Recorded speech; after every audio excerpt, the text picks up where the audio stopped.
Hello friends, welcome to legal literacy YouTube channel. Friends, आप अगर इस चैनल पे हैं, अगर इस चैनल को देख रहे हैं, इस वीडियो को देख रहे हैं, तो जाहिर सी बात है कि आप लॉ के फील्ड में इंटरेस्टेड होंगे।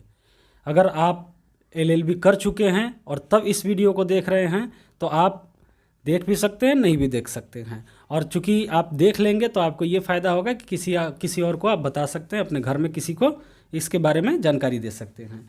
फ्रेंड्स, अगर आपने 12th किया है अभी और आप लॉ के फील्ड में इंटरेस्टेड हैं, एलएलबी करना चाहते हैं, वकील बनना चाहते हैं, जज बनना चाहते हैं, या फिर किसी कंपनी में या किसी गवर्नमेंट ऑर्गेनाइजेशन में लॉ ऑफिसर बनना चाहते हैं, तो फ्रेंड्स आपको एलएलबी करना होगा। और एलएलबी करने के लिए जैसे आप जितनी जल्दी डिसीजन लेते हैं उतना ही अच्छा होता है। तो फ्रेंड्स, क्लैट एग्ज़ाम के बारे में आपने ज़रूर सुना होगा। अगर आपने एलएलबी करने के बारे में सोचा होगा तो क्लैट एग्ज़ाम के बारे में ज़रूर सोचा होगा। तो वही क्लैट होता है जो कॉमन लॉ एडमिशन टेस्ट, जैसे कि आप स्क्रीन पे दिख रहा होगा, कॉमन लॉ एडमिशन टेस्ट, जिसमें कि करीब करीब 21 या 22 नेशनल लॉ यूनिवर्सिटीज़ होती हैं और साथ में कुछ और कॉलेजेस होते हैं जिनमें इस एग्ज़ाम के थ्रू आपको एडमिशन मिलता है। और जो नेशनल लॉ स्कूल्स होते हैं वो टॉप क्लास के, इंडिया के टॉप क्लास के लॉ स्कूल्स होते हैं।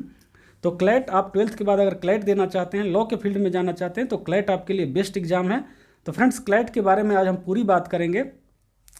क्लैट के बारे में बात करेंगे। सबसे पहले क्लैट क्या है, इसकी एलिजिबिलिटी क्राइटेरिया क्या है, इसके एग्ज़ाम का पैटर्न क्या है, सिलेबस क्या होता है, कौन कौन से लॉ स्कूल्स इसमें पार्टिसिपेट करते हैं, इन सारी चीज़ों के बारे में बात करेंगे। क्लैट 2022 के एप्लीकेशन सबमिट करने का लास्ट डेट क्या है और एग्ज़ाम का डेट क्या है, और finally tips and tricks to prepare, इस वीडियो में बात करेंगे, सब कुछ बात करेंगे। तो सबसे पहले फ्रेंड्स स्टार्ट करते हैं इसमें। तो आप सामने देख रहे होंगे कि कैट क्या है, इसके बारे में मैं बता चुका हूं। और वीडियो जब स्टार्ट करें इससे पहले मैं आपको बता दूं फ्रेंड्स, आप लीगल लिटरेसी को फेसबुक, इंस्टाग्राम, ट्विटर, लिंक्डइन और टेलीग्राम पे ज्वाइन कर सकते हैं। यहाँ पे आपको काफ़ी अच्छे कंटेंट मिलते हैं। तो चलिए फ्रेंड्स वीडियो स्टार्ट करते हैं। तो सबसे पहले आप जानते हैं कि एलएलबी किया जाता है 5 year integrated course LLB, BA LLB, BBA LLB, BCom LLB, इससे आप कर सकते हैं। तो फ्रेंड्स, सबसे पहले मैं बता दूं कि इसमें कौन कौन से यूनिवर्सिटीज़ जो हैं, नेशनल लॉ यूनिवर्सिटीज़, जो कि इसमें पार्टिसिपेट करते हैं। ये एग्ज़ाम लिया जाता है फ्रेंड्स, एक कंसोर्टियम होता है, नेशनल लॉ यूनिवर्सिटी का कंसोर्टियम होता है, कंसोर्टियम एग्ज़ाम लेता है हर साल। तो इसमें कौन कौन से नेशनल लॉ यूनिवर्सिटीज़ इसमें शामिल हैं, तो सबसे पहले देखते हैं friend. National law school of India university Bangalore, national academy of legal studies and research Hyderabad, national law institute university Bhopal है, फिर NUJS कोलकाता है, NLU जोधपुर है, HNLU रायपुर है, और ये सारे इंस्टीट्यूट्स हैं। ओके, और इनके जो फुल नेम्स हैं, फुल फॉर्म्स वाले जो नेम हैं, इनका मैं लिंक डिस्क्रिप्शन में दे दूंगा, इनको आप देख सकते हैं, चेक कर सकते हैं। वैसे फुल फॉर्म जानना कोई ज़्यादा ज़रूरी नहीं है, तो इसलिए आगे बढ़ते हैं, वीडियो में मेन चीज़ पे आते हैं। तो फ्रेंड्स, सबसे पहले हम इसमें देखते हैं, आप एलिजिबिलिटी क्राइटेरिया की सबसे पहले बात कर लेते हैं, इसके बाद बाकी बातें करेंगे। तो सबसे पहले एलिजिबिलिटी क्राइटेरिया जब देखते हैं, तो एलिजिबिलिटी क्राइटेरिया आपका, फ्रेंड्स सबसे पहले एलिजिबिलिटी क्राइटेरिया देखते हैं क्लैट 2022 का। तो फ्रेंड्स, आपको इसमें 12th क्लास पास होना चाहिए with 45% marks general and OBC के लिए, और 12th क्लास पास होना चाहिए, 40% मार्क्स होना चाहिए SC एंड ST कैटेगरी के लिए। और एग्जामिनेशन फ़ी देख लेते हैं। एग्जामिनेशन फ़ी है friend 4000 rupees for general and 3500 for SC and ST। तो फ्रेंड्स, इसके बाद आते हैं, इसमें हम देखते हैं क्लैट का जो एग्ज़ाम होता है, एग्ज़ाम में किस तरह, एग्ज़ाम का पैटर्न क्या है। तो एग्ज़ाम में फ्रेंड्स सबसे पहले हम देखते हैं, आपको मैक्सिमम मार्क्स इसमें होते हैं 150 मार्क्स। ओके, और ड्यूरेशन होता है 2 आवर्स का। 2 घंटे में आपको 150 क्वेश्चंस करने होते हैं। सारे क्वेश्चंस MCQs होते हैं, मल्टीपल चॉइस क्वेश्चन होते हैं। मतलब कि मल्टीपल चॉइस क्वेश्चंस मतलब आपको एक क्वेश्चन होगा, उसमें 4 ऑप्शंस दिए रहेंगे, और 150 क्वेश्चंस होते हैं, 1 मार्क्स ईच, 1 मार्क्स सबका होता है। फ्रेंड्स, निगेटिव मार्किंग अब आ चुका है, पहले निगेटिव मार्किंग नहीं होता था। 0.25 मार्क्स आपका निगेटिव मार्किंग है। मतलब आप अगर एक सवाल गलत करते हैं तो आपको 0.25 मार्क्स काट लिए जाते हैं, डिडक्ट कर लिए जाते हैं। इसका मतलब कि अगर 4 सवाल आपने गलत कर दिया और जो आपने सही किया है, तो 4 सवाल के बदले उसमें से 1 मार्क्स आपके काट लिए गए। ओके, आगे आते हैं। तो फ्रेंड्स इसमें सब्जेक्ट्स देखते हैं क्या क्या आपके सिलेबस में आता है। तो सिलेबस के साथ साथ हम उसका वेटेज भी देखेंगे। तो सिलेबस में 5 सब्जेक्ट्स होते हैं फ्रेंड्स। एक होता है इंग्लिश, फिर current affairs including general knowledge. और फ्रेंड्स ये जनरल नॉलेज जो है या करंट अफेयर्स जो है, इसमें आप चलो इस सेक्शन में आप मान के चलो कि 90% जो होंगे वो करंट लीगल नॉलेज होंगे, और जो स्टैटिक जीके भी होता है जनरल नॉलेज, वो भी करंट से ही रिलेटेड कुछ ना कुछ होता है। जैसे मान लो अभी यूक्रेन और रसिया का वार चल रहा है, तो रसिया और यूक्रेन के वार में नाटो काफ़ी चर्चा में है, तो नाटो के बारे में पूछ सकता है, ये स्टैटिक जीके हो गया। यूएनएससी में वोटिंग हुई, यूएनएससी के बारे में पूछ सकता है। और इनका पूछने का इनका एग्ज़ाम का तरीका अलग होता है, उसके बारे में बाद में बात करेंगे। इसके बाद आता है फ्रेंड्स लीगल रीजनिंग, फिर logical reasoning and quantitative aptitude, quantitative techniques. तो फ्रेंड्स इंग्लिश होता है आपका 20% वेटेज का होता है अप्रॉक्स, ये कोई हार्ड एंड फास्ट रूल नहीं है। 28 to 32 क्वेश्चंस होते हैं। Current affairs including general knowledge आप देख रहे हैं कि 35 to 39 क्वेश्चंस, मतलब 25% अप्रॉक्स वेटेज होता है इसका। लीगल रीजनिंग भी अप्रॉक्स 25% वेटेज होता है, 35 to 39 क्वेश्चंस।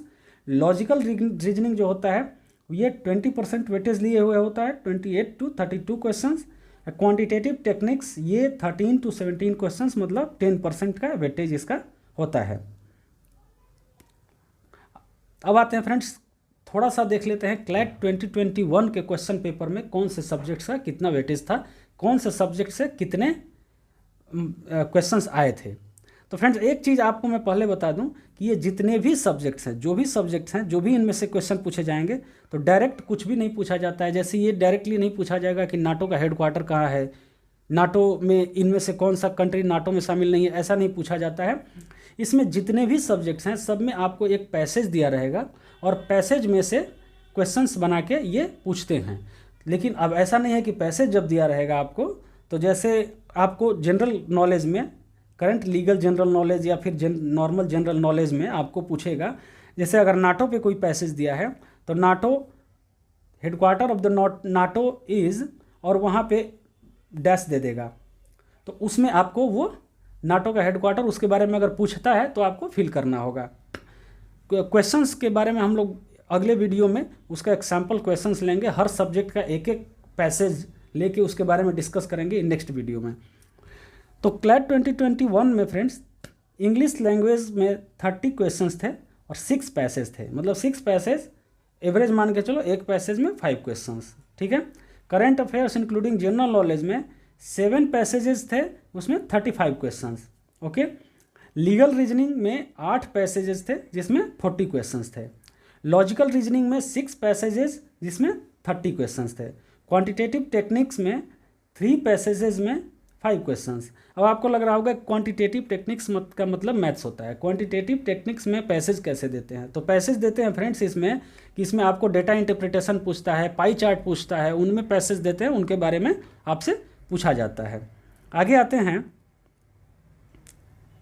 थोड़ा सा समझ लेते हैं कि इनका सिलेबस क्या है। जैसे आप कंसोर्टियम के वेबसाइट पे जाते हैं तो उन्होंने लिख रखा है कि उनका पर्पस क्या है। अगर इंग्लिश आप पूछ रहे हैं तो उनका पर्पस क्या है, इंग्लिश पूछने से वो जानना क्या चाहते हैं, आपका चेक क्या करना चाहते हैं, तो इंग्लिश के क्वेश्चंस किस तरह के होंगे, इनके बारे में बात किया गया है। तो सामने आप देख रहे होंगे friends, in this section English का ये है, UG CLAT 2022 you will be provided passages for about 450 words each. मतलब जितने भी पैसेजेस होंगे तो अप्रॉक्स 450 वर्ड्स के होंगे। ये गारंटी नहीं है, हार्ड एंड फास्ट रूल नहीं है कि 450 ही होंगे, लेकिन अप्रॉक्स 450 होंगे, 400, 450 या 500 ऐसे करके होंगे।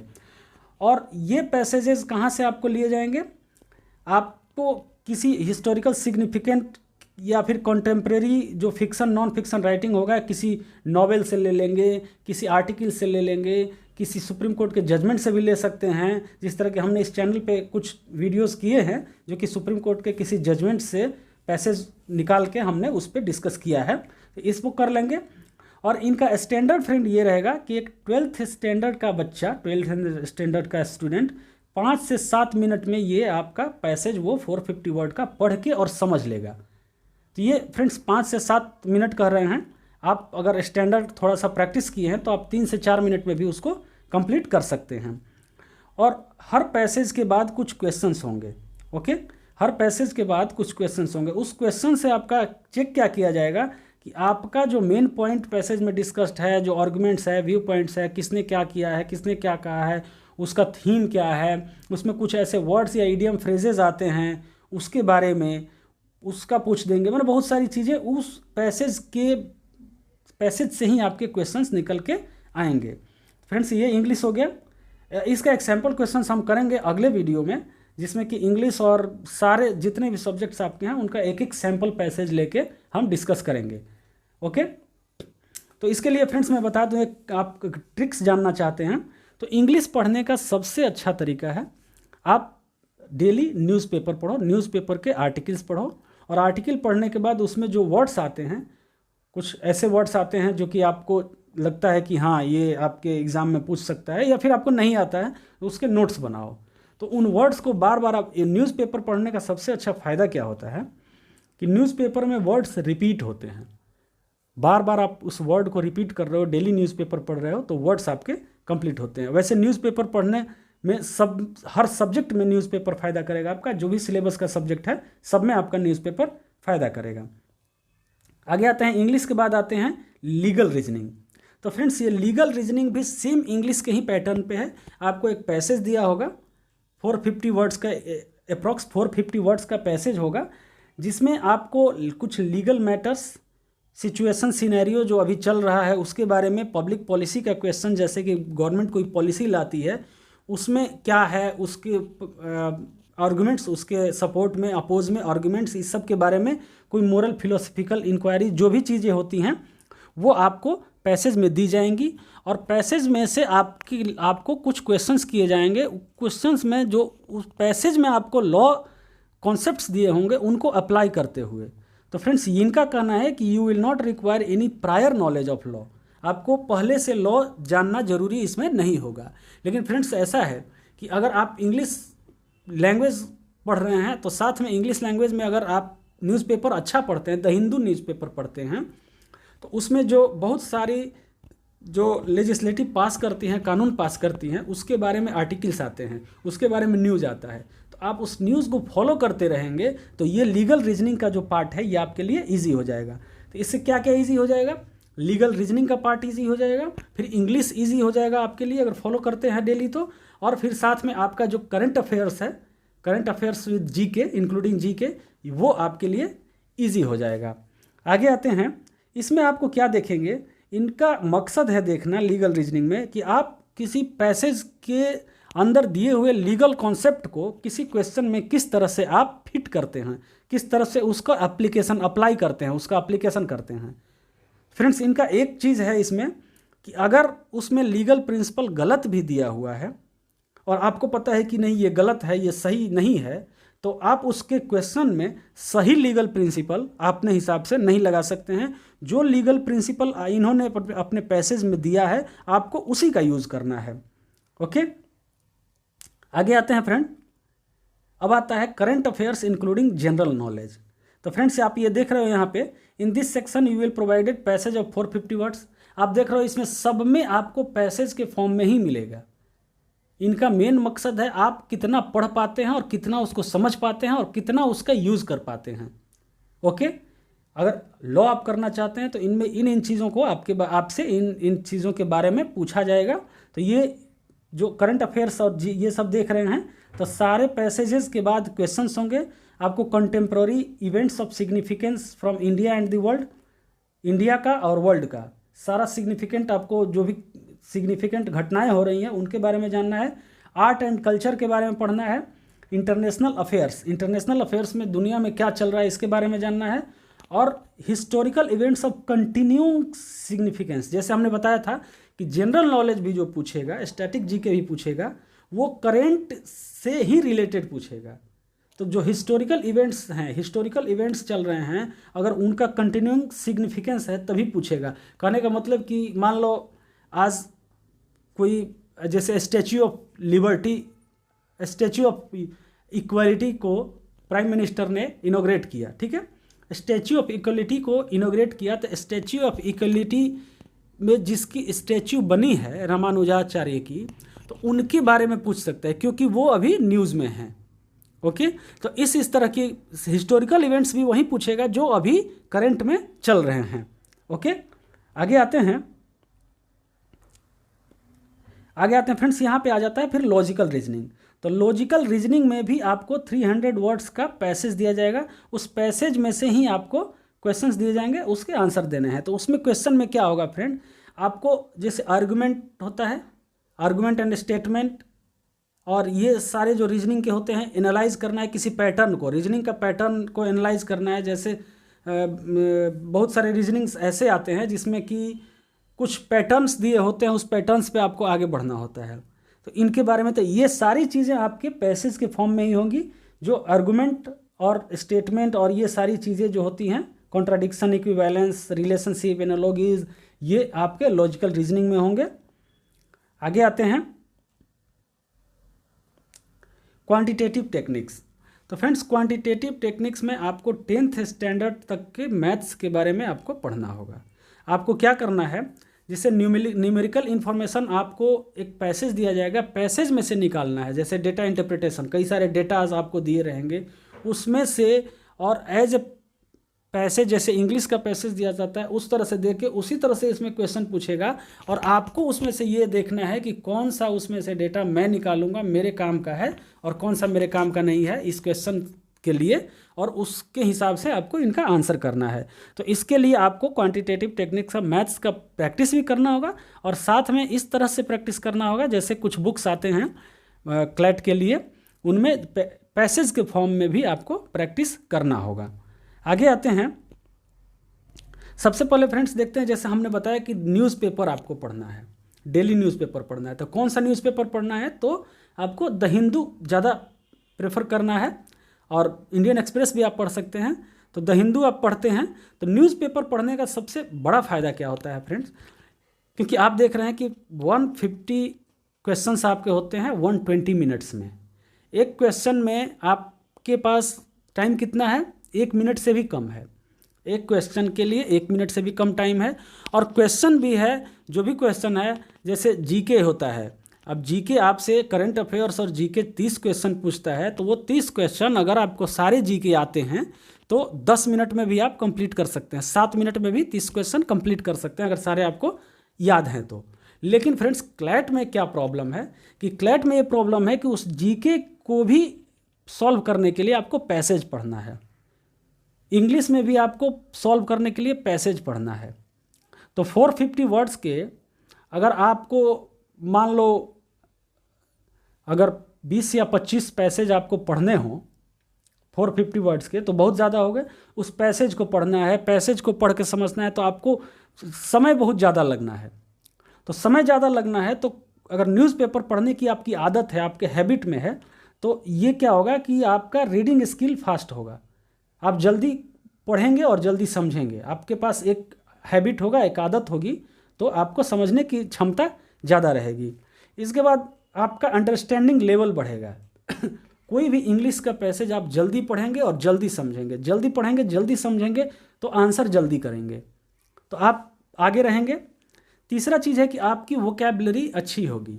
वैसे आपके सामने एक पैसेज दे दिया जाता है, पैसेज देने के बाद पैसेज में से ही आपको अगर कोई वोकैब पूछता है, अंदर कोई वर्ड यूज़ किया गया है और अंदर वर्ड या इडियम फ्रेजेस यूज़ किए गए हैं, उनके बारे में पूछ देता है कि इसका मतलब क्या होता है, इसका कोई अपोजिट क्या होता है, ओके, इसका सिमिलर वर्ड बताइए, ऑप्शन देता है।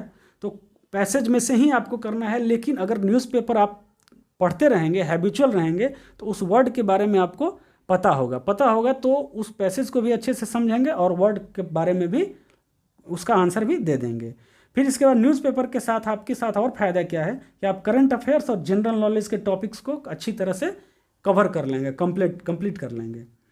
और न्यूज़पेपर जब पढ़ते हैं तो न्यूज़पेपर में जैसे लीगल नॉलेज आपको मिलती है, करंट अफेयर्स में लीगल करंट अफेयर्स भी आता है, ओके। लीगल करंट अफेयर्स आपके लिए काफ़ी अच्छा फ़ायदा करेगा इसमें, जो कि लीगल रीजनिंग में भी आपको लीगल नॉलेज जो होगा वो आपके लीगल रीजनिंग के सिलेबस में, लीगल रीजनिंग के पेपर में आपको इसमें काफ़ी बेनिफिशियल होगा। तो ये हो गया न्यूज़पेपर का फ़ायदा, आपको न्यूज़पेपर पढ़ने का ये फ़ायदा है। तो फ्रेंड्स, थोड़ा सा इसमें बात कर लेते हैं कि क्लैट 2022 का लास्ट डे ऑफ एप्लीकेशन है 31 मार्च 2022। ये इस दिन तक आपको अप्लाई कर देना है। और ये तो हमें पता है कि आप लोगों को पता ही होगा, क्योंकि आप लोग अगर लॉ में इंटरेस्टेड हैं तो क्लैट के बारे में पता किए होंगे। फिर एग्ज़ाम का डेट है फ्रेंड्स 8/5/2022, ठीक है। और हर साल क्लैट एक बार होता है। 2022 में क्लैट 2 बार हो रहा है, एक दिसंबर में हो रहा है, दिसंबर के फर्स्ट संडे को हो रहा है। लेकिन वो जो दिसंबर में क्लैट हो रहा है वो 2023 का क्लैट है, और 2023 में क्लैट नहीं होगा, क्योंकि अब ये जो मई में हो रहा था हर साल मई जून में, उसको अब पहले कर दिया है। और पहले करने के बाद अब उसके बाद काउंसलिंग कराएगा। तो अब एज आई थिंक, मुझे जहाँ तक लगता है कि अब हर बार जो 2023 का क्लैट 2022 के दिसंबर में हो रहा है, तो हमें लगता है कि 2024 का क्लैट 2023 के दिसंबर में होगा, ऐसे ऐसे चलेगा। तो फ्रेंड्स, उम्मीद है ये वीडियो आपके लिए काफ़ी अच्छा होगा। तो मैं अब बता रहा हूँ कि इसके बाद हम एक अगला वीडियो करेंगे क्लैट के बारे में। क्लैट के बारे में हम पूरा वीडियो सीरीज चलाएंगे। आपका 2022 और 2023 के क्लैट के लिए आप इस चैनल को सब्सक्राइब कर सकते हैं और क्लैट का प्रिपरेशन यहाँ से कर सकते हैं। तो इसके बाद अगर हम क्या करेंगे, इसके बाद वीडियो करेंगे कि जो सैम्पल क्वेश्चंस हैं आपके कंसोर्टियम के वेबसाइट पे, जो सैम्पल क्वेश्चंस दिए गए हैं, उनमें से हर सब्जेक्ट का, हर टॉपिक का एक एक पैसेज निकालेंगे, उनका एनालाइज करेंगे। फिर उसके बाद सारे का भी कर सकते हैं। अगर आप कमेंट करें, आप हमें बताएं कि सबका करना है, तो फिर क्लैट 2021 के पेपर का पूरा एनालाइज करेंगे, पूरा उसका सॉल्व करेंगे, उसको पूरा सॉल्व करेंगे। और फिर समय समय पे मैं आपको लीगल करंट अफेयर्स या करंट अफेयर्स के बारे में और लीगल रीजनिंग के बारे में मैं बात करता रहूँगा, इंग्लिश के बारे में आपको बताता रहूँगा। तो फ्रेंड्स, अगर वीडियो अच्छी लगी हो तो लाइक करें, शेयर करें एंड सब्सक्राइब करें। कमेंट करके बताएं कि आप किस तरह से प्रिपरेशन करना चाहते हैं और क्या हमसे उम्मीद रख रहे हैं। धन्यवाद।